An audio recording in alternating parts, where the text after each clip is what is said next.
Hi, this is Matt. I'm at Embedded World 2025. This time, I'm with Ambiq. And first of all, they're going to be, well, I have to congratulate you because you won an award yesterday. We did. I got a nice email saying that, so I was really pleased about it.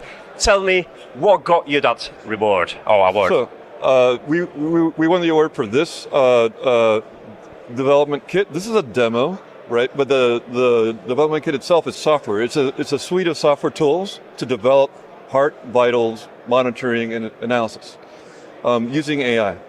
Let me talk a little bit about what you're seeing here. We'll get back to this top row, which is a very important row for our customers. Yep. And let's just talk about this. So this is monitoring this ECG sensor and the PPG sensor, the optical sensor that we all have, in our watches and so on. And it's capturing your heart rate. Now, in normal world, that's what it looks like. Let me turn this off. Let's start over again, because I was demoing it and I forgot to turn everything off. The poor man version. Just to explain to the audience, so basically there is a person hidden inside the booth with the heart and everything connected. So that's why you see metrics in there. And right now we're going to have a nice demo of what you would normally see with a typical heart rate sensor kit as a customer or as a person of interest. Right. So this is what we get. Yeah, without AI. We don't actually have someone with a heart attack, so we're going to have to simulate somebody with a afibrillation or arrhythmia. Except me winning the award yesterday. Fair enough. Okay. All right. Okay. So this is a simulated ECG. It's coming off our device. And it's noisy. As you can see, when you actually measure electrical signals in the wild, they're not as pretty as the ECG in a movie. Yeah. Right. So the first model, the very important model we have, is a denoise model. Okay. And it takes a while to kick in. It's going to make that unreadable mess. Remove the noise and just amplify the actual heartbeat. Yeah.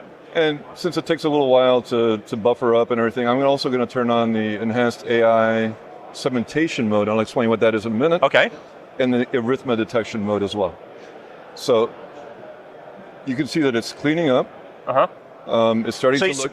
It uses real data, time data to actually process, clean up, and provide you with a more clear metrics of the heart all on board. Yes, all within your device. None of this data is going to leave your wrist or your monitor at all. Okay, so finally it got there. I think we are seeing somebody have a GSVT. It's a tachycardia, means your heart rate is too fast. And now it just switched to our model patient, which is sinus rhythm. Perfectly okay. From a medical standpoint, how accurate this is? Because a lot of those heart devices, they say like, it's for your knowledge only. It's not a medical device. Right. Consult your doctor. Don't use it for anything, important. So, and that's true. To get something like this into the market, you have to get it FDA approved or approved with some medical certification board. We don't do that, but the AI is actually very accurate. So you can get it down to kind of arbitrary levels of accuracy, and then you have to prove it to whatever certifiers do the certification. Let's see what else is going on. Oh, here's an AFib. This is very common in smartwatches now. It'll tell you whether you're having like a rather regular rhythm or it's jumping back and forth, and it's going back to the tachycardia. Here's the interesting thing. A couple of years ago, I had a heart surgery. I used the watch to discover that I had a heart problem, and I blamed it to a watch error because it was insane to me to have like 250, 280 beats per minute, and I felt like, yeah, my watch isn't doing it correctly. But having a suit that is able to analyze this and tells you with some degree of, accuracy that you should consult your doctor and see that something's wrong with you, it's actually quite important, because if I never found out about this, and partially went to the doctor because that was concerning, I probably would end up with more complications as I grow older, and I can see that technology just saving lives, really. Right. Even if it's not an actual medical device. But I have one cheeky question. Like, I can see the heart rate, but there is a CPU usage in here. So like, thank you. Are we only monitoring the hearts? All right, so there's two very important parts to this that I haven't really covered. One is, again, this is all running on board, and it's using almost no CPU. It's like, with this running full time, you'll get something like 35 days of battery life. And that's on this coin cell battery. On a coin cell battery. So on a typical device like a heart monitor like this, what would you expect your battery life to be? Well, the biggest problem with a device like that is you're going to forget to charge it. It's going to be so long between charges that you will, one day you're going to like, oh, what's going on with my device? You forgot to charge it. It'll be days or weeks. That's nice, because I'm not a massive fan of Apple Watch because you have to basically charge it every 2 days. Like I'm more like a semi-watch space, and with all sensors enabled, that lasts me about 2 weeks.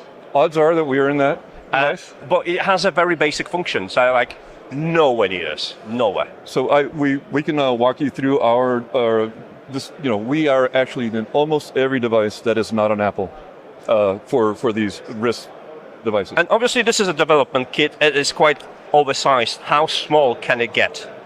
Can you like literally fit it in there? Much smaller than that. Yeah. Much smaller than that. It can be a part of a regular watch. It's the biggest thing is the sensor. That is pretty nice. Right. And so let me talk a little bit about the actual product. This is a demo. It's very cool. It's very flashy, but we have to enable our customers to make this for themselves. Yeah. So the AI development kit is all the training scripts, all the data preparation, analysis scripts, everything that a data scientist needs to adapt it to yourself. So it's actually a very sophisticated kit that it's really meant to be a head start or a faster time to market for our medical device customers. How do you get the resource to train your AI? So these models are small. I know that the hype for AI is you need millions of dollars to train. You can train this on a laptop or a desktop device, and that's what we do. Okay. Yeah. That's really. How about like? Do you actually use like a simulated medical records to assign different heart conditions or heart failures? That is a beautiful question. So there are some public domain data sets that we leverage, but also they're not very big. So part of what this model has, this development kit has, is a synthetic data generator. Now that we know what AFib looks like, we can generate synthetic AFib patterns to augment our data set. And if, let's say, tomorrow I'm going to get your technology in my smartwatch and I start monitoring, I assume that technology is going to use me as the data to run through the filter to machine learning and customize my medical profile, and it will account for the fact that maybe I'm better at cardio and it's not going to, send the false positive warnings when I'm having just an exercise. How long do you think that kind of transition model takes before you can get confidence in your new smart device? So there is a calibration step, but that's a few seconds. Really? Once that is calibrated, so the way AI works is it learns about 10,000 different patients or clients or whatever. Yeah. And it generalizes like the patterns for all of them. And then the final step, that calibration step, is just to kind of fine tune it for yourself. To which one? Right. Okay, and once this is done, you kind of locked into that set, or like over time, your personal behaviors make adjustments to the algorithm and you get more sophisticated results. Right, so you can do that, or maybe something changed. Maybe you shaved and now your wrist is not as hairy anymore, so you have to do a recalibration. Yeah. And generally what you see is the results drift for a while, and it'll say, please recalibrate. This is quite funny, because I review tech as well, and one of the things I've noticed that I get much better accuracy when I shave my wrist. So because it's optical sensor, that makes sense. If the hair gets underneath the sensor, you get false readings. But another thing is the color of the skin. And do you account for that in processing, AI processing? Because I remember, I think Mi Band had a bit of a controversy where the Mi Bands weren't detecting heart rate at all on the different shades of skin. And obviously they've addressed it, and I'd like to see like this being a data set that being accounted for. This is a beautiful question. So the data sets are public, and it really is up to the universities and hospitals that publish these things. That's how they get the data set. And they did find a problem. They were only measuring a certain demographic and also a certain ethnicity inside the demographic. And that has gotten a lot better. But also there's, like we mentioned, synthetic data. So you can actually take that and synthesize from that. So meant to improve the accuracy for all kinds of different skins. And when do you expect to see all of that available on the consumer end? So you see this already. Like many devices have something like this. This is available today. You can you go to our website, download it. It is open source. So we're not gonna, as long as you're using our device, you don't have to pay us extra for using this. That's nice. And of course, we're there to support you. So any questions you have, that's what my team is for. All right, I'm looking forward to this because this is actually has a potential of saving lives, and I'm all for it. And like I said, something like that affects me personally, so I'm glad that someone's take care of that and makes it more available and successful. So thank you so much. Thanks for talking to me. This has been me talking to Ambiq and Chad at Embedded World 2025. See you then.